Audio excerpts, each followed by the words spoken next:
Exercice 10. Lequel des nombres ci-dessous est égal à moins 9 fois moins 7 moins 5 fois 1 moins 2, le tout divisé par moins 3.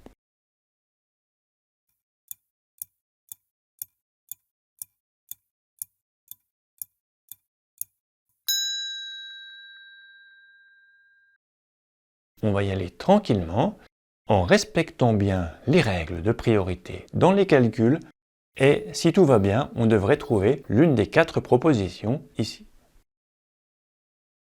Regardons bien ce calcul.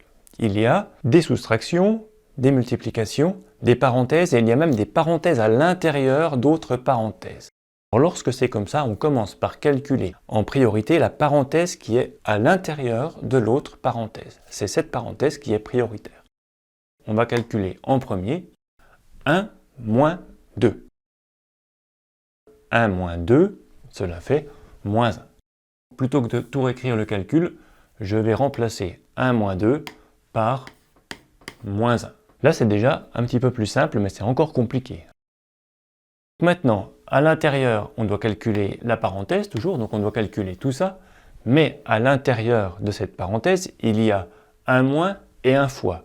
Que calcule-t-on en premier? Le fois, bien entendu. Donc on va calculer en premier moins 5 fois moins 1.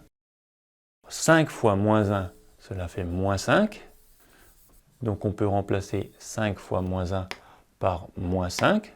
Et puis ensuite, moins 7 moins moins 5, nous avons vu que quand il y a deux moins qui se suivent avec une parenthèse, on peut les remplacer par un plus.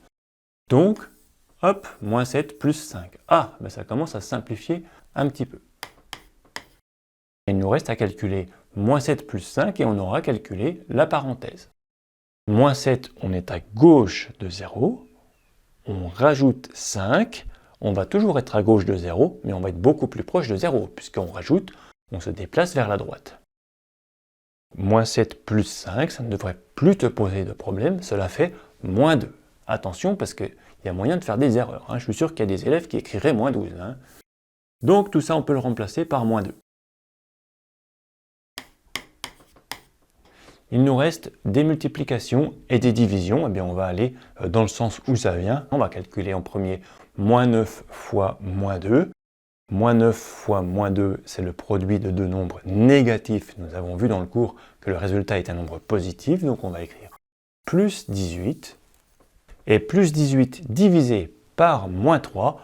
18 divisé par 3, 6. Le quotient d'un nombre positif par un nombre négatif est un nombre négatif. Donc 18 divisé par moins 3 égale moins 6. Donc d'après notre calcul, le gros truc qui était là ferait moins 6. Est-ce que moins 6 est dans les propositions? Oui. Répondre, voilà, c'est bien moins 6.